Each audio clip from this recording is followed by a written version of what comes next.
जय Hind students, welcome back to KRK academy. I hope all are doing good. तो इस video में हम कंप्लीट CAPF का जो नोटिफिकेशन आया था कल, तो उस नोटिफिकेशन के बारे में कंप्लीट डिटेल्स डिस्कस करेंगे।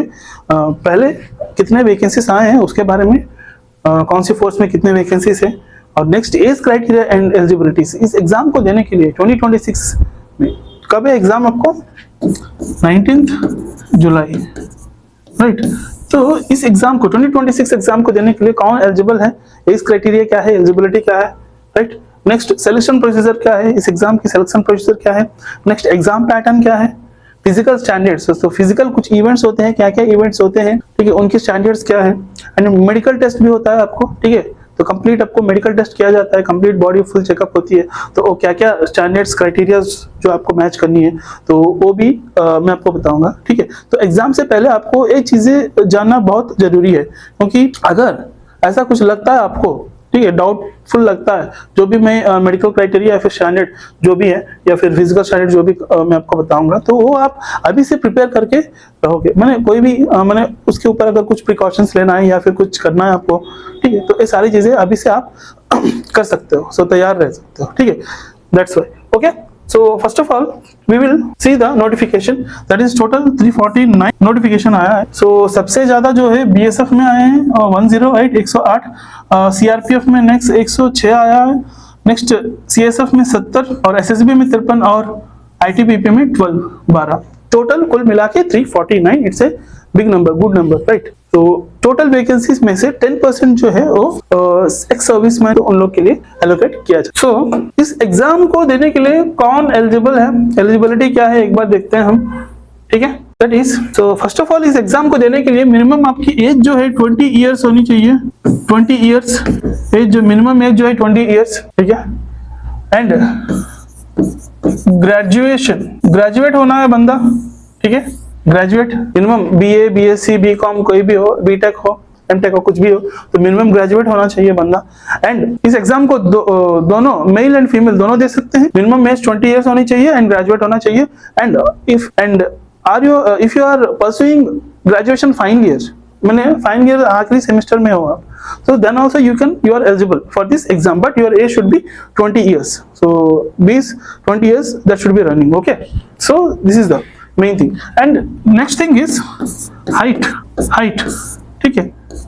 मेन के लिए 165 centimetres and 165 centimetres and women के लिए 157 सेंटीमीटर्स, ठीक है। मिनिमम हाइट होनी चाहिए, उसके ऊपर ही होना चाहिए। तो वो कैसे मैंने मेजर करते हैं? सो 165.1 160.5.2 ऐसे वो मेजर करते हैं, right. So that's why you should be have 165 centimetres above 157 centimetres minimum, so 165 centimetres for men, okay. And उसके अकॉर्डिंग आपकी वेट भी मिनिमम 50 kg होना चाहिए men, and women 46 kg minimum weight, okay. तो minimum height 165 for men, women 157, and weight जो है mains के लिए 50 kg एंड वुमेन्स के लिए 46 kg, ठीक है। So these are the main minimum criteria. आपकी एज 20 इयर्स होना चाहिए मिनिमम, ग्रेजुएट हो या फिर ग्रेजुएशन फाइनल ईयर में लास्ट सेमेस्टर में हो, so then also you are eligible for this exam, you can give this exam, okay. So and height according to that weight. And now coming to the age, see, so students those who are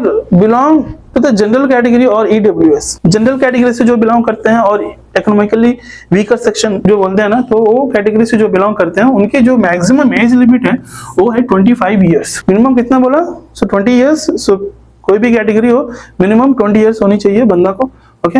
and maximum जो है वो 25 years for the general and EWS।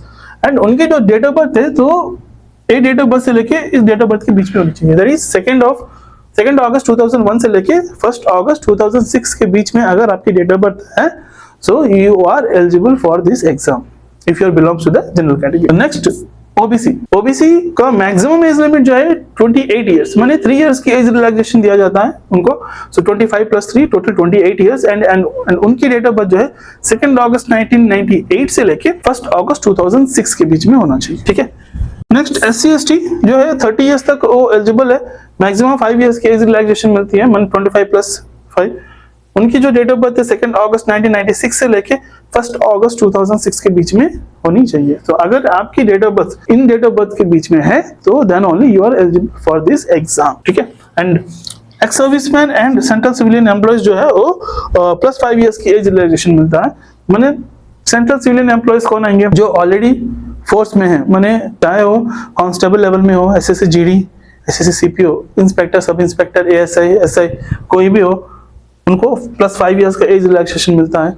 कोई भी category से belong करो, तो अगर general category से बिलोंग करता है तो +5 माने 30 years, OBC 28 + 5 33 years, SC ST 30 + 5 35 years तक। ठीक है, तो माने सेंट्रल सिविलियन एम्प्लॉयज माने जो एसएससी थ्रू रिक्रूट हुए हैं, जो एमटीएस हो या फिर SSC CPO, SSC GD, right, and FCI, so through SSC selection हुआ है, जिनका रिक्रूटमेंट हुआ है, तो वो they are eligible for this exam. ठीक है, नेक्स्ट सिलेक्शन प्रोसीजर देखते हैं एक बार। तो पहला जो है आपका पहला रिटर्न होगा। आपको रिटर्न में क्या रहेंगे? पेपर 1 प्लस पेपर 2, पेपर 1 को 250 मार्क्स और पेपर 2 जो है वो है 200 मार्क्स, टोटल 450 मार्क्स। ओके, सो रिटर्न एग्जाम हो गया। रिटर्न होने के बाद जो रिटर्न क्वालिफाई कर लेंगे तो उनका जो क्वालिफाई कर लेंगे तो उनकी नाम आएगी, उनकी रोल नंबर आएगी, लिस्ट आएगी, रिलीज किया जाएगा रिजल्ट। ठीक है, तो उसके बाद आपको पीईटी फिजिकल एफिशिएंसी टेस्ट के लिए बुलाएंगे। Next is interview. So once you done with the physical efficiency test होने के बाद जो इवेंट्स हो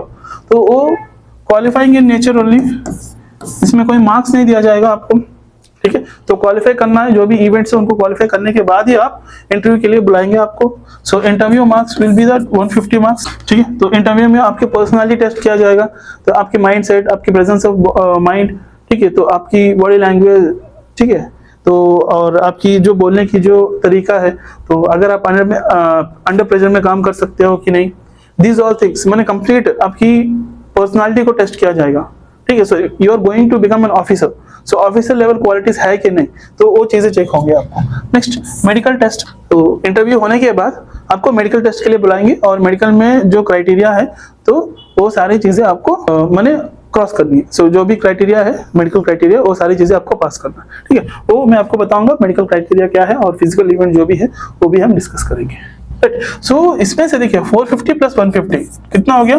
total 600। So out of 600 if you are 320 to 350 के बीच में, सो मैक्सिमम अगर 330 अगर लेके आ सकते हैं, 320 330 मार्क्स अगर लेके आ सकते हैं तो definitely you can qualify this exam, merit list में आपका नाम आ जाए। सो फिजिकल एफिशिएंसी टेस्ट के बारे में देखिए, यही है इवेंट्स मेन और वुमेन के लिए, थोड़ा टाइमिंग्स अलग अलग रहेंगे।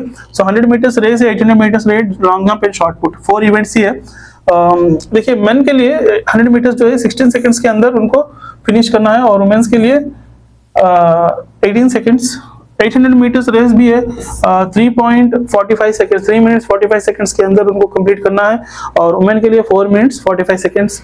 और लॉन्ग जंप जो है मेन के लिए 3.5 मीटर्स जंप करनी है, पार करना है, तो 3 चांसेस दिया जाएगा, और वुमेन के लिए 3 metres 3 chances. And short put जो है ओनली मेन के लिए रहेगा, वुमेन के लिए not applicable, so that is 3 chances दिया जाएगा शॉर्ट पुट। ठीक है, तो 4.5 मीटर आपको जो गोला होता है ना, तो वो आपको फेंकना है, तो गोले की जो वेट है वो है 7.26 kg शॉर्ट पुट का जो वेट है। ठीक है, so these are the physical events that you need to qualify, so must and should, you should qualify, qualifying in nature है। ठीक है, इसके कोई मार्क्स नहीं रहेगा।